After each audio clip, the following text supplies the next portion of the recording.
My name is Lucy Hardy, and I joined the NGC community about 8 years ago.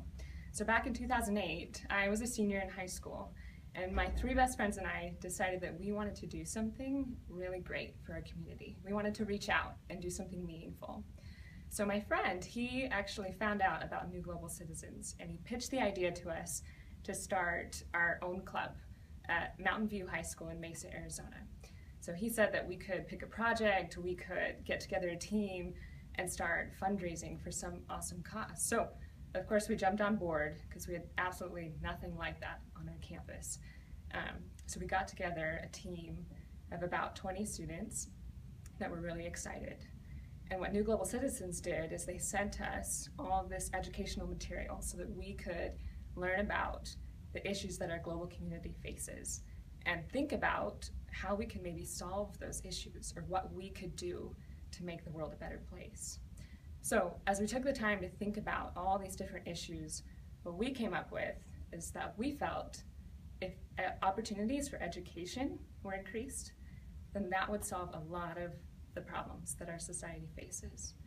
So we partnered up with an organization called Girl Child Network, which funded scholarships for girls in Zimbabwe. So our goal was to raise $5,000 in one school year to support 32 scholarships for girls. It was a lofty goal, but we worked really hard. And we worked throughout the whole year, starting all kinds of fundraisers, getting money from all kinds of sources.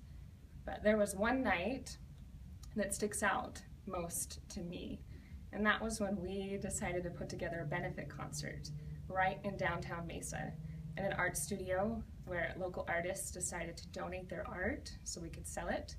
Bands would come and play for free. We got food, water, shirts donated. We made our own shirts. We had everyone come, everyone that we knew. And I wish that I could explain how that feels for youth to put themselves behind a worthy cause and to plan things and to make them happen and to see things actually come together. So that night we raised the bulk of our funds for the scholarships that we wanted to fund. And by the end of the year, we did raise over $5,000 to send those girls to school.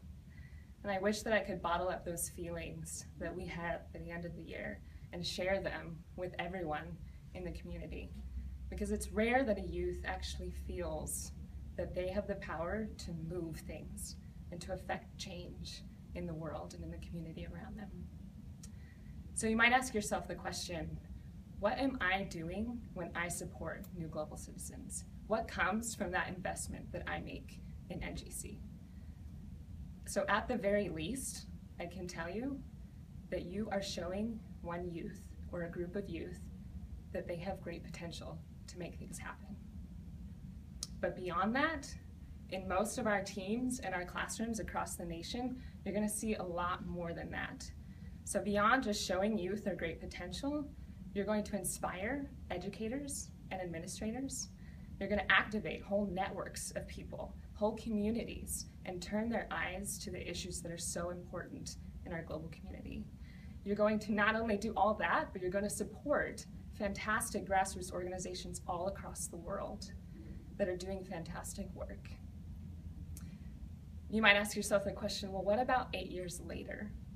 What happens after I make that initial investment and I help those youth and those teachers? What are the long-term outcomes? So let me tell you about my team leaders. There were 4 of us that started this team at Mountain View High School back in the day. One of them is in South Africa right now. She just finished her master's in international relations, and she's working as a researcher at the University of Cape Town, working on all kinds of things like social justice and gender equality. Another one, she went and got her degree in nonprofit management and leadership, and she started working for the Boy Scouts of America as a grant writer and a fundraiser. The next one, he went all over the world, and he spent a lot of time studying in the Middle East and learning Arabic, and he got involved in education issues. And so now he's working in DC for the American Councils of International Education. As for me, I am currently getting my master's in speech pathology because I am very interested in working in the realm of global health. So my husband and I, that's the direction we're headed, is to use our medical and specific specialty skills to work abroad and to help those that are less fortunate. So if that's not enough evidence that your investment in New Global Citizens is good, I can bet you that a lot of more great things are to come. And I know that New Global Citizens is doing a great work, and I want to thank them for all of their work and all of your support in empowering me and my friends to go on and become a new generation of New Global Citizens.